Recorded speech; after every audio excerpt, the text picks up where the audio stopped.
To palpate brachioradialis, we can start at the clavicle, moving laterally along the clavicle, crossing over the acromioclavicular joint to the acromion process, dropping inferiorly onto the greater tubercle of the humerus, and then distally along the lateral shaft of the humerus until I get to the lateral supracondylar ridge. I'm going to show you on this arm so that you can see a bit better, and then I'll swap back. So from the lateral shaft of the humerus, the lateral epicondyle is right here. So just above that is the supracondylar ridge. So you don't go quite as far as the epicondyle. So right here is the lateral supracondylar ridge. It is one of the attachment points for brachioradialis. So I can start my cross fiber palpation. I want my patient's forearm in a neutral position, so we're not too far pronated and we're not too far supinated. So thumb sort of like up towards the ceiling in our neutral position. The patient's elbow is going to be slightly flexed, and I'm going to apply a resistance just past the wrist joint. So I'm going to ask my patient to push up into my hand to engage brachioradialis. So from that lateral supracondylar ridge, I'm going to cross fiber palpate along brachioradialis. And I'll palpate all the way along until I get to the, good, you can relax. And I'll palpate all the way along until I get to the styloid process of the radius, which is where brachioradialis ends. To palpate pronator teres, we can start at the clavicle, moving laterally along the clavicle across the acromioclavicular joint onto the acromion process, dropping inferiorly onto the greater tubercle of the humerus and along the lateral aspect of the shaft of the humerus. So I'll show on this side. So from here along that lateral aspect of the shaft of the humerus until I get to the lateral epicondyle. With my patient's elbow in extension, I can palpate the olecranon process. And then again, if I go further medial from the olecranon process, can you turn your elbow? Yeah, I can palpate the medial epicondyle. So I went from the lateral epicondyle to the olecranon process to the medial epicondyle. This is an attachment point for brachioradialis. So I can start my cross fiber palpation from here. I'm going to switch back to the other hand so you can get a better view. So from here, I'm on that medial epicondyle of the humerus, and I'm going to resist pronation to activate the muscle. So what I'm going to do is I'm going to grasp my patient's hand. So it's going to be like we're shaking hands, and my patient is trying to turn their wrist into pronation. So they're trying to turn it down towards the floor, and my hand is going to provide the resistance, and I'm trying to oppose that motion and turn them into a supinated position. So from here, we're going to shake hands. Okay, my patient is going to try to turn their wrist. Okay, and it's going to activate pronator teres. So from the attachment point on the medial epicondyle of the humerus, I'm going to cross fiber palpate, and I'm aiming for the middle third of the lateral aspect of the radius. So I can feel pronator teres activating right here, and I'm going to follow it all along until its attachment point onto the lateral aspect of the radius here. So that's pronator teres. To palpate pronator quadratus, we can start our palpation at the clavicle, moving laterally along the clavicle across the acromioclavicular joint to the acromion process, dropping inferiorly onto the greater tubercle of the humerus, distally along the lateral shaft of the humerus to the lateral epicondyle.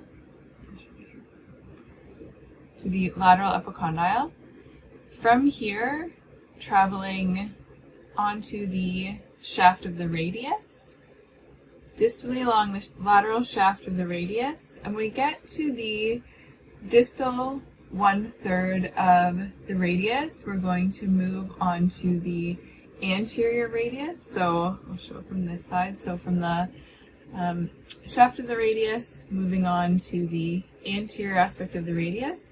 And pronator quadratus is a square-shaped muscle that's at the distal 1/3 of the radius, and it has attachment onto the radius in the ulna.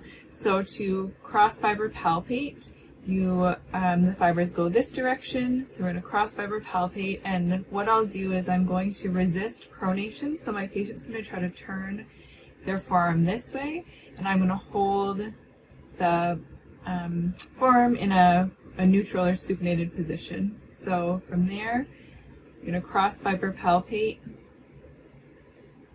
over to the distal 1/3 of the ulna on the anterior aspect, and that is pronator quadratus.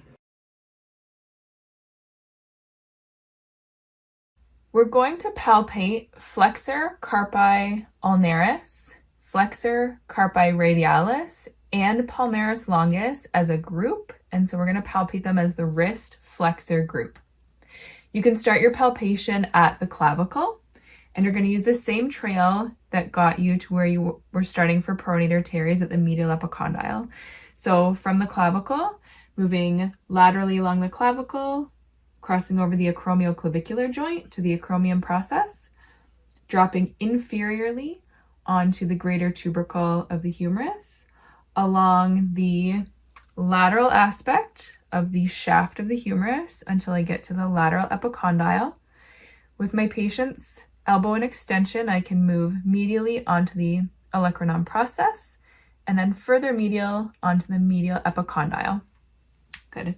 So this is a common attachment point for the three muscles in the wrist flexor group. So I can start my cross fiber palpation.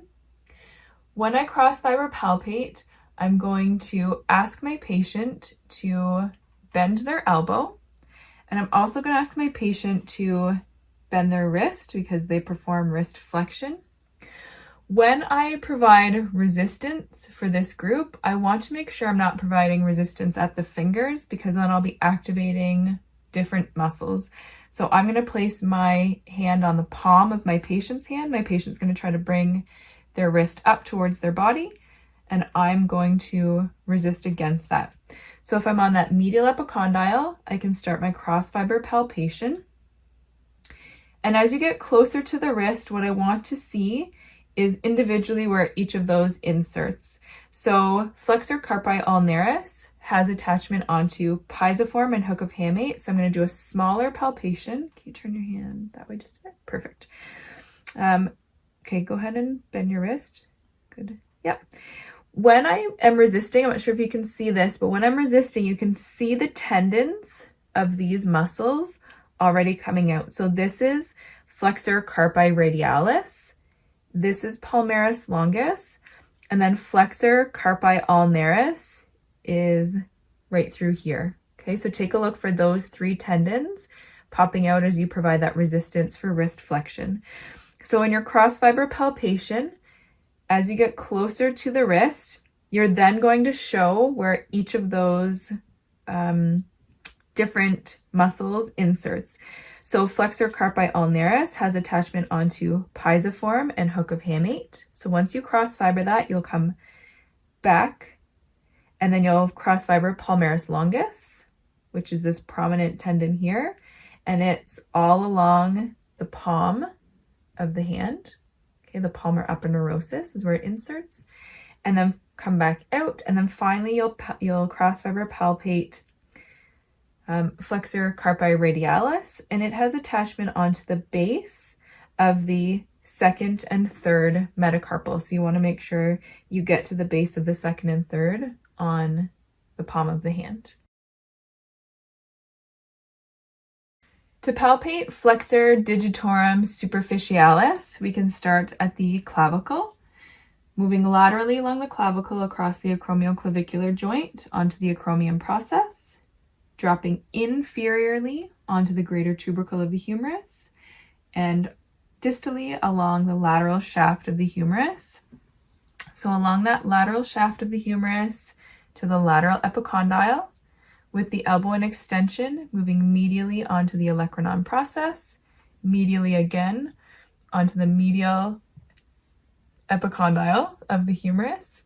And that is a common attachment point for a number of muscles, and this is one of the attachments for flexor digitorum superficialis. So we can start our cross fiber palpation from there. I want you to take a look at a picture of this muscle. It starts narrow at the top. It widens as you're about a third of the way distally down the shaft of the humerus, or shaft of the ulna and radius, and then it narrows again as it gets towards the wrist.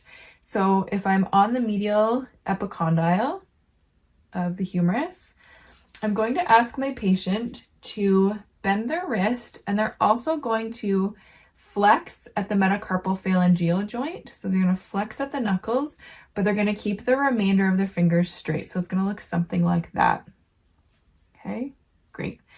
So I want to resist closer to the proximal aspect of the fingers. If I resist too far out, then I'm going to activate flexor digitorum profundus. So my resistance is closer to, let me show you here, closer to the proximal aspect of the phalanx. So we're here, go ahead and press up into my fingers. From the medial epicondyle, I'm going to cross fiber palpate. Okay, it starts narrow up top, and then as I get about a third of the way down, it crosses and covers the radius and the ulna. As I get closer to the wrist, it becomes more tendinous. So I'm going to shorten up my cross fiber stroke here. Okay, and then I'm going to ask my patient to relax. They're not going to activate anymore. And what I want to see is your cross fiber palpation going to the shaft of the middle phalange of digits 2 through 5. So when you're at the wrist, you're going to individually cross fiber to that middle phalange, come back to the wrist. Okay, so for digits 2 to 5, you're going to show that the tendons come up and attach there on the phalanges. To palpate flexor digitorum profundus, we can start on the clavicle, moving laterally along the clavicle across the acromioclavicular joint to the acromion process, dropping inferiorly onto the greater tubercle of the humerus, distally along the lateral shaft of the humerus. I'm now on the lateral epicondyle. I'm asking my patient to extend the elbow. I'm moving medially onto the olecranon process, and then medially again onto the medial epicondyle. So here I am on the medial epicondyle of the humerus. I need to get onto the ulna because it's one of the attachment points for flexor digitorum profundus. So I'm going to cross over that humero-ulnar joint until I'm on the ulna. And this is one of the attachment points for flexor digitorum profundus. So I can start my cross fiber palpation. When you're asking your patient to activate flexor digitorum profundus, you're going to ask them to make a hook grip. So you're going to ask them to bend all of their fingers like they're sort of hooking or grabbing onto something. And then you as the therapist can grab onto sort of the ends or the tips of the fingers, and you're going to try to open up their hand. So they're pulling their fingers in and you're trying to open up the hand. So from here, I'm going to start on the medial and almost posterior aspect of the ulna as I start my cross fiber palpation. Take a look at a picture of this muscle before you try to cross fiber palpate. It has attachment onto the ulna, but it does not cover the radius. So your cross fiber palpation will only cover onto the ulna. As you get closer to the wrist, you can ask your patient to relax, and then you're going to show the attachment point. So the tendons of flexor digitorum profundus come all the way to the base of the distal phalanx of digits 2 through 5. So you want to get all the way to the base of that distal phalanx. So your cross fiber palpation, you'll just show that the tendons go to the base of digits 2 through 5. And you'll show each of those tendinous attachments to finish off your cross fiber palpation. To palpate flexor pollicis longus, our starting point can be at the clavicle, moving laterally along the clavicle across the acromioclavicular joint onto the acromion process, dropping inferiorly onto the greater tubercle of the humerus, distally along the lateral shaft of the humerus until I get to the lateral epicondyle of the humerus. With the elbow in extension, I can palpate the olecranon process, and then moving further medial, I can get onto the medial epicondyle of the humerus. Depending on what textbook you are looking at, some textbooks identify the origin of flexor pollicis longus at the medial epicondyle, and then others say that that attachment point is starting to sort of go by the wayside, and it's attaching more onto the anterior radius and interosseous membrane. So it has attachments onto sort of all three of those areas, but again, depending on the text you read, it may or may not indicate the medial epicondyle. We will start our cross-fiber palpation from here. The flexor pollicis longus does flexion of the thumb. So what I'm going to ask my patient to do is they're going to flex their thumb, and they're going to do it just at the interphalangeal joint. They're not going to bring their thumb all the way across into flexion, and the reason for that is because we don't want to turn on some of the other muscles in the forearm, and that way we can feel the fibers of flexor pollicis longus a little bit easier. So I'm going to ask my patient to flex their thumb, and I'm going to provide a bit of resistance on that distal aspect. From the medial epicondyle, I can start my cross-fiber palpation. It's quite narrow at the proximal end of the muscle. It's going to cross over the forearm, and it's going to be, most of the muscle belly is on the anterior aspect of that radius, because it's also one of the attachment points. So I can palpate it all along here. And then as I approach the wrist, I'm going to ask my patient to relax, and I'm going to finish my cross-fiber palpation all the way to where the tendon attaches onto the base of the distal phalanx of the pollicis or the thumb. So this is where that tendon attaches for flexor pollicis longus. We're going to palpate extensor carpi radialis longus and extensor carpi radialis brevis as a group, and we're going to palpate them as the radial group. Typically, brachioradialis would also be included in this radial group, but we palpate that one separately. So we can do our starting point at the clavicle, moving laterally along the clavicle across the acromioclavicular joint onto the acromion process, dropping inferiorly onto the greater tubercle of the humerus, and then traveling distally along the lateral shaft of the humerus until I get to the lateral supracondylar ridge of the humerus. This is one of the attachment points for one of the muscles, so I can start my cross-fiber palpation from here. I'm going to ask my patient to bend their elbow, so the elbow is going to be flexed, and the forearm should remain in a neutral position, so not too far supinated, not too far pronated, in neutral.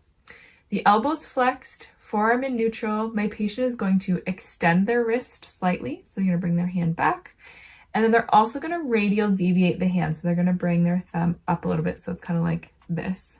Perfect. So that's going to activate those two muscles, extensor carpi radialis longus and extensor carpi radialis brevis. I'm going to provide some resistance, so I'm going to try to bring the hand back down into neutral, so you can push up into my hand, and I can see these muscles activating here. So I'm going to cross fiber palpate along extensor carpi radialis longus and brevis.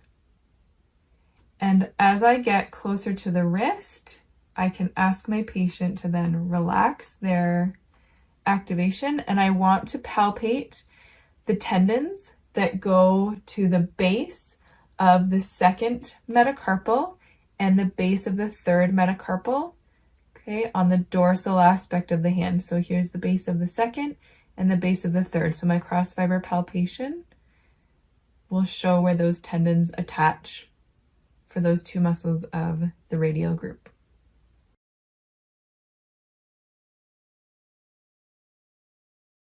To palpate extensor digitorum and extensor digiti minimi, we're going to palpate these also as a group. So we can start our cross fiber palpation at the clavicle, moving laterally along the clavicle across the acromioclavicular joint onto the acromion process, dropping inferiorly onto the greater tubercle of the humerus, traveling distally along that lateral shaft of the humerus until you get to the lateral epicondyle of the humerus.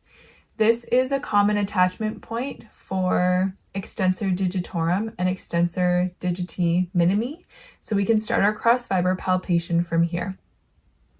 It's important to note that these muscles are deep to our radial group, extensor carpi radialis longus and extensor carpi radialis brevis, so we need to press a bit deeper to access these muscles. When we go to activate the muscle, I'm going to ask my patient to extend the digit. So they're going to try to bring their fingers towards the sky in extension that way. But I'm going to ask my patient not to extend their wrist because it's going to activate some other muscles there and it will sort of hinder our palpation. So the wrist will be in neutral. The patient's just going to try to push their fingers up into my hand that way. From that lateral epicondyle, I can start my cross fiber palpation. And as I get closer to the wrist, I want to show where the tendons run. So I can ask my patient to relax. And I'm going to turn their hand just so you can see a bit better. Just separate your fingers a wee bit. Yep. And then I'll show my cross fiber palpation. So it's going to the distal phalanx of each of digits 2 through 5. So I'm going to show where those tendons go and attach onto the distal phalanx of digits 2 through 5. To palpate extensor carpi ulnaris, we can start on the clavicle, moving laterally along the clavicle to the acromion process, dropping inferiorly onto the greater tubercle of the humerus, distally along the lateral shaft of the humerus to the lateral epicondyle. This is an attachment point for extensor carpi ulnaris, so we can start our cross fiber palpation. You want the patient's hand in a pronated position, and what this does is it lines up where the muscle has attachment with the origin. So with the forearm in a pronated position, you're going to ask the patient to extend their elbow, so to straighten their elbow. They're going to extend the wrist slightly, so to bring the wrist up, and then ulnar deviate, so bringing the hand out to the side slightly. So I'm going to provide some resistance at the hand to resist ulnar deviation, and then I will cross fiber palpate along where extensor carpi ulnaris is to the attachment point, which is on the ulnar side of the posterior aspect of the hand at the base of the 5th metacarpal. So right about here, the base of the 5th, right by the pinky, is the attachment point for extensor carpi ulnaris. To palpate the supinator muscle, we can start on the clavicle, moving laterally along the clavicle over the acromioclavicular joint to the acromion process, dropping inferiorly onto the greater tubercle of the humerus, distally along the lateral shaft of the humerus to the lateral epicondyle of the humerus. This is one of the attachment points for supinator, so we can start our cross fiber palpation. Place the patient's forearm in a neutral position, and the therapist will resist supination of the forearm. So we're starting in neutral. The patient is going to try to bring their palm towards the ceiling, and the therapist will resist that. So as they try to turn back, maybe a little less. So just don't push quite as hard. It's too strong. So try to rotate your hand back just slightly. Other way. Yep, there we go. So from that lateral epicondyle, I'm going to cross fiber palpate, and as I'm palpating, I'm going to press deep to that radial group. So it's underneath brachioradialis, extensor carpi radialis longus, and I stop my palpation at the proximal 1/3 of the radius. So it's sort of right in through here, not too far down, and deep to that radial group. To palpate abductor, pollicis, longus, our starting point can be at the acromion. From here, dropping inferiorly onto the greater tubercle of the humerus, distally along the lateral shaft of the humerus to the lateral epicondyle, crossing over the humeroradial joint and going along the shaft of the radius until you get to about the middle third of the radius. And then we want to move our palpation from the lateral side to the posterior side. So I'm going to ask my patient to go into a fully pronated position. Okay, and that moves me on to the posterior aspect of the radius in the middle third. So this is an attachment point for abductor pollicis longus. So I'm going to ask my patient to bring their thumb into an abducted position. So what that looks like when they are in a pronated position is they're actually going to bring their thumb down towards the floor. So remember, with flexion and extension, flexion of the thumb comes across the front of the palm, extension is in that plane away. Abduction is when it comes forward, okay, away from the palm that way, and adduction is when it brings it back in line with palm. So when the palm is in pronated position, abduction is going to be towards the floor. I'm going to provide some resistance against the thumb in abduction. So from the posterior aspect of the radius, I'm going to cross fiber palpate, and I'm going to take that palpation all the way to the attachment point, which is the base of the first metacarpal. So I'm just going to have you turn your hand back over now. So the base of the first metacarpal on the radial side. So that's where I finish my palpation for abductor pollicis longus. To palpate extensor pollicis brevis, we can start our cross fiber palpation at the acromion, dropping inferiorly onto the greater tubercle of the humerus, distally along the lateral shaft of the humerus, crossing over the humeroradial joint, and distally along the shaft of the radius. I want to get to the distal 1/3 of the radius on the posterior side. So I'm going to move my palpation to the posterior aspect and then ask my patient to fully pronate their forearm. From here, I'm going to ask my patient to extend the thumb. So what that looks like is just bringing the thumb away from the hand straight out to the side, and from the distal 1/3 of the radius, I can start my cross fiber palpation. So I'm going to provide a bit of resistance. I'm going to show what that looks like. So I'm going to resist extension. So the thumb is coming that way. So I'm going to resist extension of the thumb, okay, on this side. And then I'll cross fiber palpate to the attachment point, which is the base of the proximal phalanx on the dorsal surface of the thumb. So that is here, the base of the proximal phalanx on the dorsal surface of the thumb.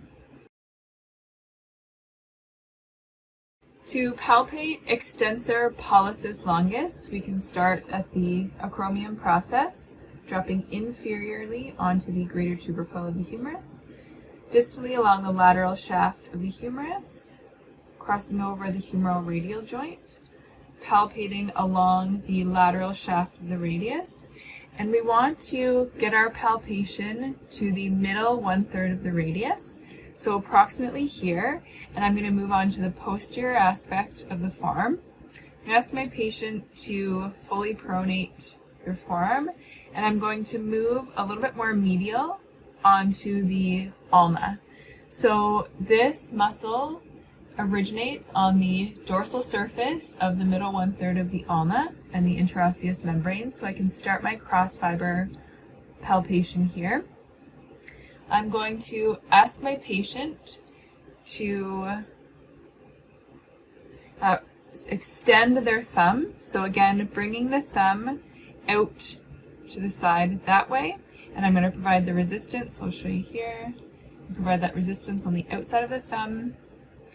Okay, and I'll start my cross fiber palpation, and I want to make sure I get to the base of the distal phalanx of the thumb. So we turn, so you can see this is the proximal phalanx, and then crossing over that interphalangeal joint and getting to the base of the distal phalanx of the thumb for extensor pollicis longus. To palpate extensor indices, we can start at the acromion, dropping inferiorly onto the greater tubercle of the humerus, distally along the lateral shaft of the humerus, crossing the humeroradial joint, distally along the lateral shaft of the radius until we get to the distal 1/3. I'm going to move my palpation posteriorly and medially until I get all the way over to the ulna. I'm going to ask my patient to fully pronate their forearm. So this is an attachment point for extensor indices, so I can start my cross fiber palpation. This muscle performs extension of the index finger, so our pointer finger going up into extension. So I'm going to move my hand here. So I'm going to ask my patient to raise their index finger. I'm going to provide some resistance against that, and then I'll cross fiber palpate along the muscle until I get to the base of the distal aspect of the phalanx on the index finger.